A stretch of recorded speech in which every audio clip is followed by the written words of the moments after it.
When I first met Lisa, I genuinely thought I had hit the jackpot. She seemed like everything I'd ever wanted in a partner, sharp-witted, driven, and effortlessly magnetic. Her laugh had this wild, uninhibited quality that could light up a whole room. We met at a dinner party thrown by mutual friends. The moment she laughed, really laughed, head tilted back and eyes crinkling with genuine amusement, I was gone. There was something about her energy that just drew people in. She made everyone feel like they mattered, and in that moment I wanted nothing more than to be one of those people who mattered to her. From that night on, things moved fast. Within a few months, we were practically living in our own little world. Our weekends blurred into spontaneous road trips, late-night ice cream runs, and lazy Sunday mornings spent sipping coffee while dreaming out loud. We built this rhythm, shared playlists, whispered conversations in the dark, and inside jokes that only made sense to us. It felt like we were creating something solid, something that had roots. Lisa's career was taking off in a big way. She worked in this high-octane corporate environment that demanded everything and gave little back, but she thrived there. She could walk into a room full of people in tailored suits and own it without even raising her voice. Her bosses trusted her, her colleagues respected her, and everything she touched turned to gold. I admired that about her. Hell, I was proud to stand next to her. My own path was different. I owned a landscaping business, one I had built from the ground up with nothing but grit and a shovel. It wasn't glamorous and I wasn't winning any awards for innovation, but it was mine. There's something deeply satisfying about taking a tangled, neglected yard and turning it into something beautiful. My work was physical, grounded, honest. I loved it, not just for the paycheck but because it gave me purpose. Every project was a living, breathing piece of art that I'd shaped with my own hands. Lisa used to say she admired that. She told me it was refreshing to see someone so rooted, someone who wasn't chasing boardroom accolades or corporate ladders. I inspired her, she said. And I believed her. At first, I didn't notice anything had shifted. The comments came lightly, almost flirtatious. "Oh, you wouldn't understand office politics," she'd tease after venting about her day, flashing me a playful smile. Or, "You're lucky, you don't have to sit through endless meetings." I'd chuckle, thinking she was just blowing off steam. But slowly the tone began to change. At a dinner party one night, she joked to our friends, "Must be nice, spending your day playing outside instead of dealing with actual deadlines." Everyone laughed and I did too. But it stung. It was the first time I felt like maybe she didn't quite respect what I did. I brushed it off. We all say stupid things.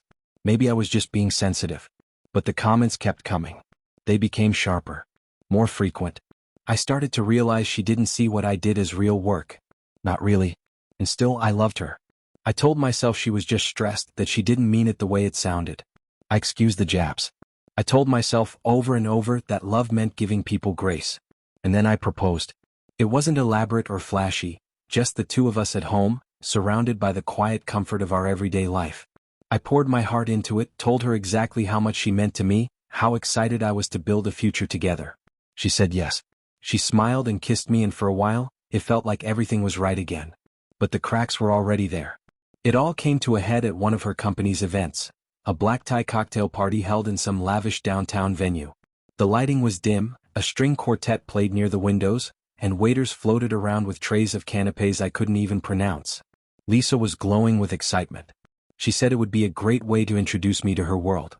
I didn't feel entirely comfortable. My world smelled like fresh soil and lawnmowers, not champagne and caviar, but I wanted to be there for her.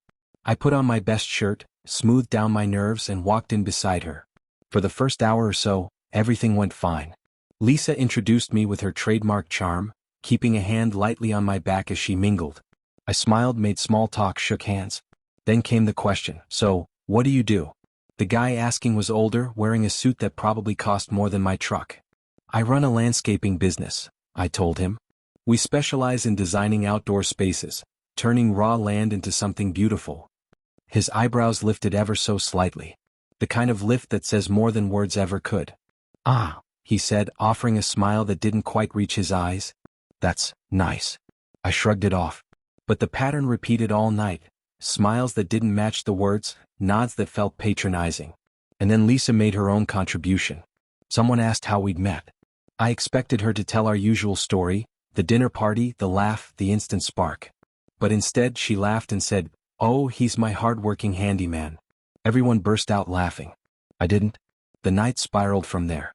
One of her coworkers, emboldened by a few too many drinks, made a joke about Lisa dating down.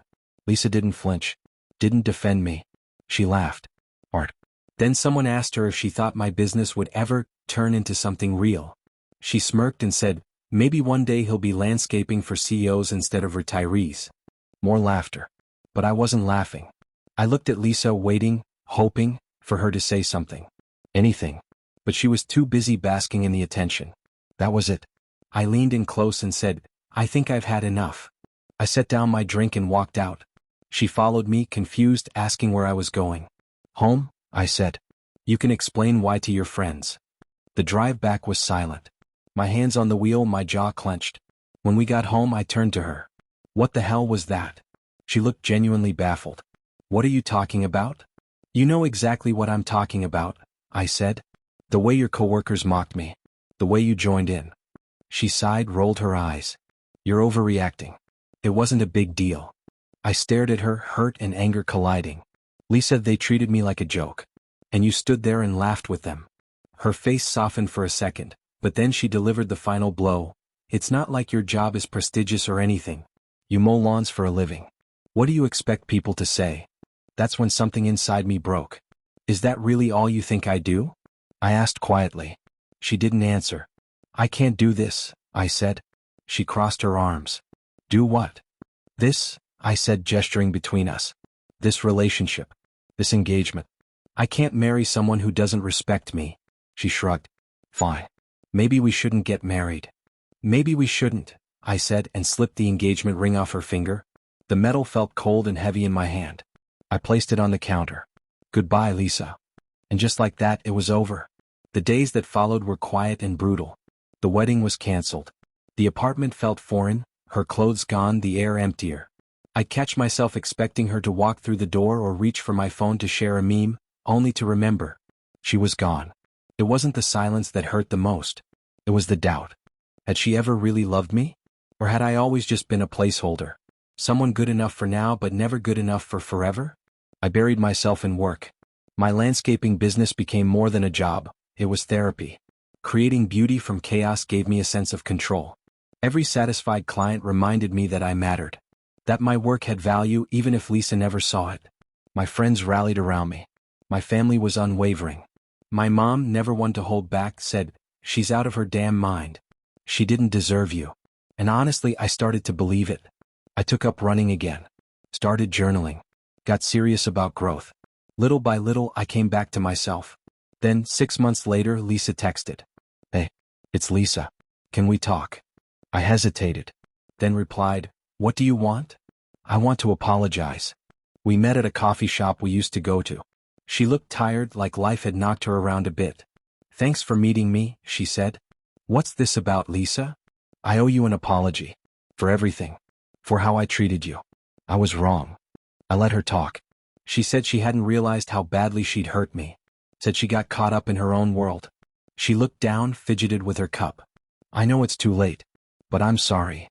I nodded. I appreciate that. But your apology doesn't erase what happened. You didn't just hurt me, you made me feel like I didn't matter. Tears welled in her eyes. She nodded. I stood. Take care, Lisa. Walking out of that coffee shop, I didn't feel bitter. I felt free. Since then, everything changed. My business exploded. Corporate clients came knocking, including a company just down the street from Lisa's office. The irony wasn't lost on me. The guy who just mowed lawns was now designing for CEOs. I reconnected with Megan, an old college friend. We started slow, but something just clicked. She got me. She saw the beauty in what I did. One day as we walked through a park I had designed, she said, "You create beauty. That's rare." I realized then how far I'd come. The breakup had broken me, but it had also rebuilt me. Stronger, clearer, better. I finally understood my worth.